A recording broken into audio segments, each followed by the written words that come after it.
ভারতের ভিসা বন্ধ থাকায় বিদেশ ভ্রমণে এখন পূর্বমুখী হচ্ছেন বাংলাদেশ পর্যটকরা। পছন্দের গন্তব্য তালিকায় থাকছে চীন, মালয়েশিয়া, থাইল্যান্ড কিংবা মালদ্বীপ। ভারত সাধারণ ভিসা বন্ধ করায় পর্যটকরা বিকল্প গন্তব্য খুঁজছে বলে মত এয়ারলাইন্সগুলোর।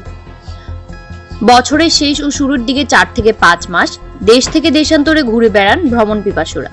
তাই তো সিলেট, কক্সবাজার সহ বিভিন্ন রুট ও বিদেশের ফ্লাইটগুলোতেও যাত্রীদের বাড়তি চাপ থাকে বিমানবন্দরে। বাংলাদেশি পর্যটকদের কাছে সহজে ভ্রমণ ও চিকিৎসা নিতে বরাবরই শীর্ষে ছিল ভারত।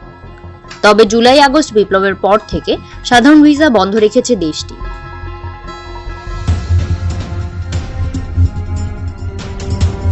এমন প্রেক্ষাপটে বিদেশ ঘুরতে পূর্ব দিকে মুখ ফিরিয়েছেন ভ্রমণকারীরা বলছেন, ভারতেই